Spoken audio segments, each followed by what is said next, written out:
ಮುಖ್ಯಮಂತ್ರಿಗಳು, ಮಂತ್ರಿಗಳು, ಶಾಸಕರು, ವಿಧಾನ ಪರಿಷತ್ ಸದಸ್ಯರು, ಸಂಸತ್ ಸದಸ್ಯರು, ಮಾಜಿ ಲೋಕಸಭಾ ಸದಸ್ಯರು, ರಾಜ್ಯಸಭಾ ಸದಸ್ಯರು, ವೀರಪ್ಪ ಮೊಯ್ಲಿಯವರು ಎಲ್ಲ ಕೂಡ ಈ ಧರಣಿಯಲ್ಲಿ ಪಾಲ್ಗೊಂಡಿದ್ದಾರೆ. ಇವತ್ತು ನಾವು ರಾಜಭವನ್ಗೆ ರಾಜ್ಯಪಾಲರನ್ನ, ಘನವೆತ್ತ ರಾಜ್ಯಪಾಲರನ್ನ ಭೇಟಿ ಮಾಡಲಿಕ್ಕೆ ಅನುಮತಿಯನ್ನ ಕೇಳಿದ್ದೇವೆ. ಮೊದಲು ತಮಗೆ ನಾನು ಸ್ಪಷ್ಟಪಡಿಸಲಿಕ್ಕೆ ನಾನು ಏನ್ ಬಯಸ್ತಾ ಇದ್ದೀನಿ ಅಂದ್ರೆ, ಸಿದ್ದರಾಮಯ್ಯನವರ ಪರವಾಗಿ ಸಿದ್ದರಾಮಯ್ಯನವರ ಕೇಸಿನ ವಿಚಾರದಲ್ಲಿ, ನಮ್ಮ ಮುಖ್ಯಮಂತ್ರಿಗಳ ಕೇಸಿನ ವಿಚಾರದಲ್ಲಿ ನಾವು ಈ ರಾಜಭವನ್ ಚಲೋ ಹಮ್ಮಿಕೊಂಡಿಲ್ಲ. ಈಗಾಗಲೇ ಆ ವಿಚಾರ ನ್ಯಾಯಾಲಯದಲ್ಲಿದೆ, ನ್ಯಾಯಾಲಯದಲ್ಲಿ ಚರ್ಚೆ ಆಗ್ತಾ ಇದೆ. ನಾವು ಇದಕ್ಕೆ ಅದರ ಬಗ್ಗೆ ನಾವು ಇಲ್ಲಿ ಪ್ರಸ್ತಾವನೆ ಮಾಡಲಿಕ್ಕೆ ನಾವು ಹೋಗ್ತಾ ಇಲ್ಲ. ಏನು ಅವರು ನಮಗೆ ಸ್ಯಾಂಕ್ಷನ್ ಕೊಟ್ಟಿದ್ದಾರೆ ನಮ್ಮ ವಿರುದ್ಧ, ಅದರ ಬಗ್ಗೆ ಈಗಾಗಲೇ ನಾವು ನ್ಯಾಯಾಲಯದಲ್ಲಿ ಹೋರಾಟವನ್ನು ನಾವು ಮಾಡ್ತಾ ಇದ್ದೇವೆ. ಇವತ್ತು ಏನು ಈ ರಾಜಭವನ್ ಚಲೋ ಇದೆ, ಇದು ಗವರ್ನರ್ ಆಫೀಸು ಒಂದು ಪಕ್ಷದ ಕಚೇರಿಯಾಗಿ ಪರಿವರ್ತನೆ ಆಗಬಾರ್ದು. ಇದೊಂದು ಸಂವಿಧಾನದ ಪೀಠ. ಸಂವಿಧಾನ ಒಂದು ಎಲ್ಲರೂ ಕೂಡ ನ್ಯಾಯಬದ್ಧವಾಗಿ ನಡಿಬೇಕು ಅಂತ ಹೇಳಿ ಗವರ್ನರ್ ಸ್ಥಾನವನ್ನ, ಗವರ್ನರ್ ಕುರ್ಚಿಯನ್ನ, ಗವರ್ನರ್ ಕಚೇರಿಯನ್ನ ಸ್ಥಾಪನೆ ಮಾಡಿದೆ. ಅದರನ್ನ ತಾವು ಕಾಪಾಡಬೇಕು ಅನ್ನೋ ದೃಷ್ಟಿಯಿಂದ ಈ ಸಂದರ್ಭದಲ್ಲಿ ನಾವು ಡಿಮ್ಯಾಂಡ್ ಮಾಡಲಿಕ್ಕೆ ನಾವೆಲ್ಲ ಇಲ್ಲಿ ಸೇರಿದ್ದೇವೆ. ನಮಗೆ ಆಶ್ಚರ್ಯ ಏನಪ್ಪಾ ಅಂದ್ರೆ, ಇಡೀ ಪ್ರಜಾಪ್ರಭುತ್ವದ ವ್ಯವಸ್ಥೆಯಲ್ಲಿ ನಾವು ಕೂಡ ಬಹಳ ವರ್ಷದಿಂದ ನಾವೆಲ್ಲ ಕೆಲಸ ಮಾಡ್ತಾ ಇದ್ದೇವೆ. ಬಹಳ ಜನ 50 ವರ್ಷ, 40 ವರ್ಷ, 30 ವರ್ಷ ಎಲ್ಲ ಕೂಡ ಮಾಡ್ತಾ ಇದ್ದೇವೆ. ನಾವು ಎಲ್ಲ ಕೆಲಸ ಮಾಡ್ತಾ ಇದ್ದೇವೆ. ಇವತ್ತು ಮುಖ್ಯಮಂತ್ರಿಗಳ ವಿಚಾರದಲ್ಲಿ ಒಂದೇ ದಿನದಲ್ಲಿ ನಮಗೆ ನೋಟಿಸ್ ಅನ್ನ ಕೊಟ್ಟು, ಕಾನೂನು ಯಾವುದು ಎನ್ಕ್ವೈರಿ ಇನ್ವೆಸ್ಟಿಗೇಷನ್ ಇಲ್ಲದೆ ಪ್ರಾಸಿಕ್ಯೂಷನ್ಗೆ ಪರ್ಮಿಷನ್ ಕೊಟ್ಟದ್ದು ಕೂಡ ತಮ್ಗೆಲ್ಲರ ಜನರ ಮಂದಟ್ಟನ್ನು ಮಾಡಿಕೊಡ್ಲಿಕ್ಕೆ ಪ್ರಯತ್ನ ಮಾಡಿದ್ದೇವೆ. ತಾವು ಮಂದಟ್ ಆಗಿದ್ದೀರಿ.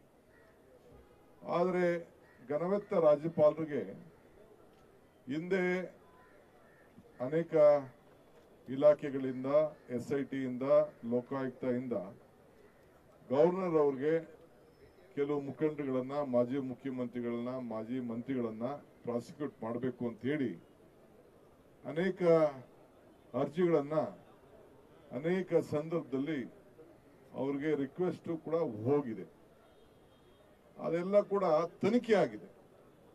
ಅವೆಲ್ಲ ತನಿಖೆಯಾಗಿ ಕೋರ್ಟ್ಗಳನ್ನ ಆದೇಶದ ಮೇಲೆಗೆ ಇನ್ವೆಸ್ಟಿಗೇಷನ್ ಬಹಳ ದೊಡ್ಡದಾಗಿ ನಡೆದು ಈ ಸಂದರ್ಭದಲ್ಲಿ ತನಿಖೆ ಆಗಿದೆ. ತನಿಖೆ ಆಗಿದ್ದಂತ ಕೇಸ್ಗಳಲ್ಲಿ ಬಹುಶಃ ಇವತ್ತು ಹೆಂಗೆ ನಮ್ಮ ಮುಖ್ಯಮಂತ್ರಿಗಳ ಮೇಲೆ ಯಾವ ರೀತಿ ಪ್ರಯೋಗ ಮಾಡಿದ್ರು, ಅದಕ್ಕಿಂತ ಮುಂಚಿತವಾಗಿ ಯಾಕೆಂದ್ರೆ ಎಲ್ಲ ದಾಖಲೆಗಳಿತ್ತು, ಎನ್ಕ್ವೈರಿಗಳಾಗಿತ್ತು. ಏನು ಸೆಕ್ಷನ್ಗಳನ್ನ ಉಪಯೋಗಿಸಿ ಸಂವಿಧಾನದಲ್ಲಿ ಏನು ಅವಕಾಶಗಳಿದೆ, ಕ್ರಿಮಿನಲ್ ಸೆಕ್ಷನ್, ಈಗಿರುವಂತ ಹೊಸ ಕಾನೂನುಗಳು ಇವೆಲ್ಲ ಏನಿದೆ, ಅದೇ ಪ್ರಕಾರ ಅವತ್ತಿನ ಕಾಲದಲ್ಲೇ ಬಹುಶಃ 1 ವಾರ ಆಗಲಿ 10 ದಿನ ಆಗಲಿ ಟೈಮ್ ತೆಗೆದುಕೊಂಡು ಮಾಡಬಹುದಾಯ್ತು. ಇಲ್ಲಿ selective application of sanctioning of power ಇದನ್ನ ಗಮನದಲ್ಲಿ ಇಟ್ಕೊಂಡು ಸಾರ್ವಜನಿಕರ ಏನು ಒಂದು ವಿಚಾರ ಇದೆ ಅದನ್ನೆಲ್ಲ ಬದಿಗೊತ್ತಿ ನಾವು ಸಾರ್ವಜನಿಕರಿಗೋಸ್ಕರ ಕೆಲಸ ಮಾಡ್ತಾ ಇದ್ದೀವಿ ಅನ್ನೋದು ರಾಜ್ಯಪಾಲರು ಗಮನದಲ್ಲಿ ಇಟ್ಕೊಂಡಿರ್ಬೇಕು. ಸರ್ಕಾರ ಅನೇಕ ಅವರಿಗೆ ಅಡ್ವೈಸ್ ಅನ್ನ ಕೊಡ್ತದೆ.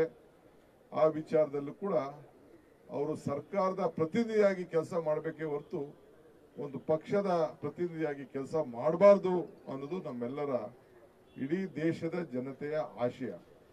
ಏಕೆಂದ್ರೆ ಅದು ಒಂದು ಸಂವಿಧಾನಬದ್ಧವಾಗಿ ನಿಮಗೆ ಸಿಕ್ಕಿರುವಂತ ಒಂದು ಅವಕಾಶ.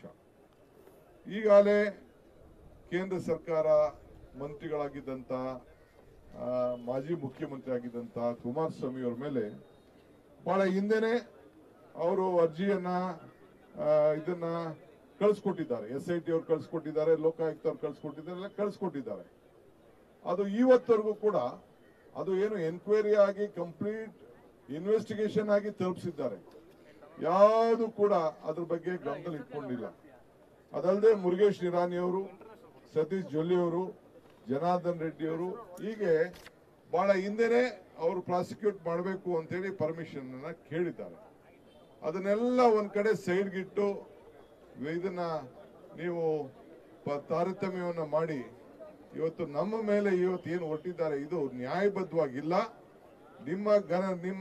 ನಿಮ್ಮ ರಾಜ್ಯಪಾಲರ ಏನು ಗೌರವ ಇದೆ ಅದಕ್ಕೆ ಗೌರವನ ಕೊಟ್ಟು ನೀವು ಈ ಸಂದರ್ಭದಲ್ಲಿ ಮೊದಲು ಇನ್ವೆಸ್ಟಿಗೇಷನ್ ಆಗಿರುವಂತ ಕೇಸ್ಗಳಿಗೆ ಈಗ ಯಾವ ರೀತಿ ತರಾತುರಿಯಿಂದ ನೀವು ಪ್ರಾಸಿಕ್ಯೂಷನ್ ಕೊಟ್ಟಿದ್ದೀರಿ ಕಾನೂನು ಬದ್ಧವಾಗಿ ನೀವು ಕೊಡಬೇಕು ಅಂತ ಹೇಳಿ ಒತ್ತಾಯ ಮಾಡಲಿಕ್ಕೆ ಇವತ್ತು ನಾವೆಲ್ಲ ಇವತ್ತು ಹೊರಟಿದ್ದೇವೆ. ಸೊ ಅದಕ್ಕೆ ಎಲ್ಲ ನಮ್ಮ ಶಾಸಕರು, ಮಾಜಿ ಶಾಸಕರುಗಳು, ವಿಧಾನ ಪರಿಷತ್ ಸದಸ್ಯರೆಲ್ಲ ಬಂದಿದ್ದಾರೆ. ನಾವು ಈಗೆಲ್ಲ ಹೋಗಿ ಗವರ್ನರ್ಗೂ ಟೈಮ್ ಕೊಟ್ಟಿದ್ದೇವೆ, ಗವರ್ನರ್ ಅವರು ಕೂಡ ಟೈಮ್ ಕೊಟ್ಟಿದ್ದಾರೆ. ಸೊ ಅದರಿಂದ ಬಹಳ ವಿಚಾರ, ಬಹಳ ನಾಯಕರುಗಳೆಲ್ಲ ಇಲ್ಲಿ ಚರ್ಚೆ ಮಾಡೋರಿದ್ದಾರೆ, ಮಾತಾಡೋರಿದ್ದಾರೆ. ಅದರಿಂದ ಮಳೆ ಬರೋದ್ರಿಂದ ಅವ್ರು ನಮ್ಗೆ 11 ಕಾಲಕ್ಕೆ ಬನ್ನಿ ಅಂತ ನಮ್ಗೆ ಟೈಮ್ ಕೊಟ್ಟಿರೋದ್ರಿಂದ ನಾವೆಲ್ಲ ಈ ಗಾಂಧಿ ಪ್ರತಿಮೆಯಿಂದ ಗಾಂಧಿ ನ್ಯಾಯಕ್ಕೋಸ್ಕರ, ಗಾಂಧಿ ಸತ್ಯಕ್ಕೋಸ್ಕರ, ಆ ಪ್ರತಿಮೆಯ ವಿರುದ್ಧ, ಪ್ರತಿಮೆಯ ಎದುರುಗಡೆ ನಾವು ಈ ಹೋರಾಟವನ್ನ ರಾಜ್ಯಪಾಲರ ಏನು ಒಂದು ನಡತೆ, ರಾಜ್ಯಪಾಲರ ಆಫೀಸಿನ ದುರ್ಬಳಕೆ ಇವೆಲ್ಲ ಗಮನದಲ್ಲಿಟ್ಕೊಂಡು ನಾವು ಅವ್ರಿಗೆ ತಿಳಿಸಲಿಕ್ಕೆ ಹೋಗ್ತಾ ಇದ್ದೇವೆ. ಇದು ನೀವು ಮಾಡ್ತಾ ಇರೋದು ತಪ್ಪು. ಒಂದ್ ಕಣ್ ಸುಣ್ಣ, ಒಂದ್ ಕಣ್ ಬೆಣ್ಣೆ ಆಗ್ತಾ ಇದ್ದೀರಿ. ಇದು ಸರಿ ಇಲ್ಲ. ಸಮಾನತೆಯಿಂದ ನೀವು ನೋಡಬೇಕು. ಕಾನೂನು ವಿರುದ್ಧವಾಗಿ ನೀವು ಕೆಲಸ ಮಾಡ್ಲಿಕ್ಕೆ ಆಗುದಿಲ್ಲ. ಕಾನೂನು ಪರವಾಗಿ ನೀವು ಕೆಲಸವನ್ನು ಮಾಡಬೇಕು. ಸಂವಿಧಾನವನ್ನ ರಕ್ಷಣೆ ಮಾಡಬೇಕು. ಗವರ್ನರ್ ಅವರ ಆಫೀಸ್ ಏನಿದೆ ಅದು ಸಮಾನತೆಗೆ ಹೆಸರಾಗಿರಬೇಕು.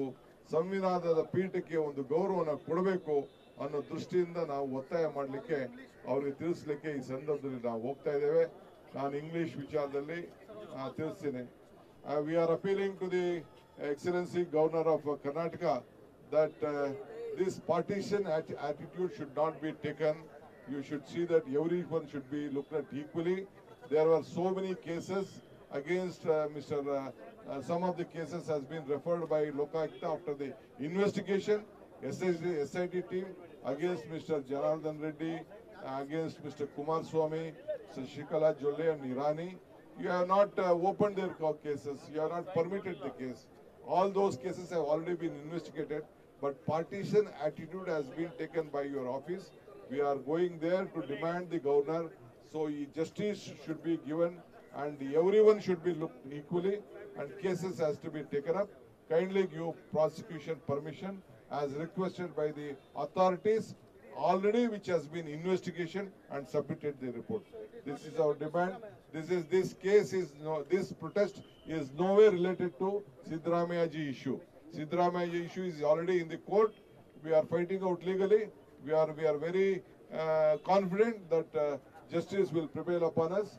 It is just not a case. Only a small application has been given, which has no value, no meaningless. But still, the governor has given that we are fighting in the court. We believe that the law will give us justice. The constitution will help us, and the court will give us a favorable verdict in this case. Now we are just demanding the governor on the 4 cases which has been referred to him to give prosecution. So we all are moving to the Raj Bhavan. We request all of you to cooperate with us. Thank you.